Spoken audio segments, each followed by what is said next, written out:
individual says he really wants to do, I will say to him, you do that. And forget the money. Because if you say that getting the money is the most important thing, you will spend your life completely wasting your time. You'll be doing things you don't like doing in order to go on living, that is, to go on doing things you don't like doing, which is stupid. Better to have a short life that is full of what you like doing than a long life spent in a miserable way. And after all, if you do really like what you're doing, it doesn't matter what it is, you can eventually turn it, you could eventually become a master of it. It's the only way to become a master of something, to be really with it.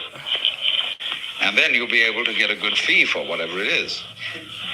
So don't worry too much. Somebody's interested in everything. And anything you can be interested in, you'll find others who are. But it's absolutely stupid to spend your time doing things you don't like in order to go on doing things you don't like and to teach your children to follow in the same track. See, what we're doing is we're bringing up children and educating them to live the same sort of lives we're living, in order that they may justify themselves and find satisfaction in life by bringing up their children, to bring up their children to do the same thing, so it never gets there.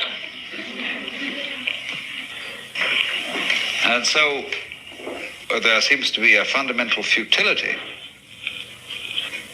Therefore, it's so important to consider this question: what do I desire?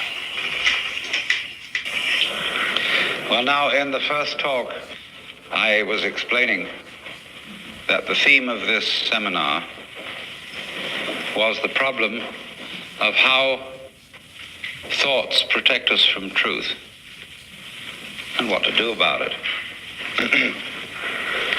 Showing various ways in which the symbolizing process, which we call thinking, the use of signs, words, symbols, numbers to represent what's going on in the external world or the world of nature,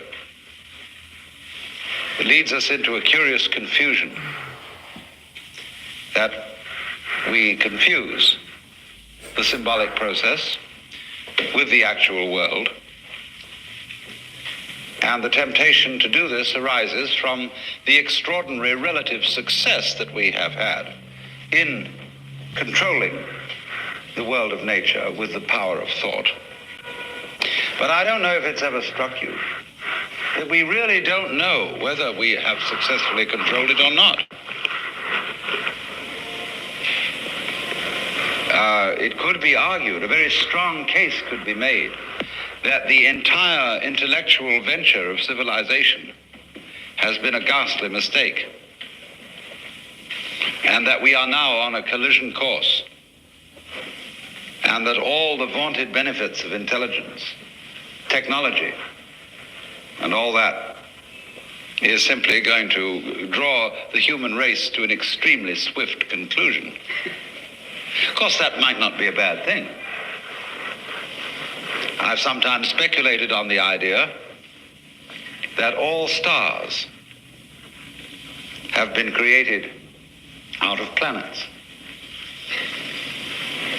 and that these planets developed high civilizations, which eventually understood the secrets of nuclear energy and naturally blew themselves up.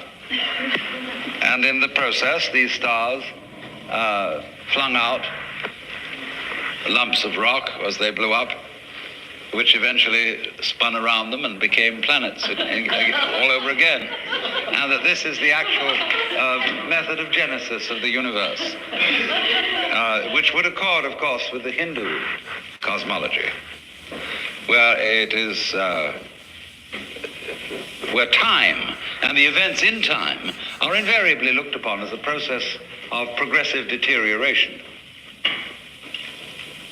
through the cycles of each kalpa, in which things get worse and worse as time goes on, until it can't stand itself anymore, and it blows up, and after a period of rest and recuperation, begins all over again.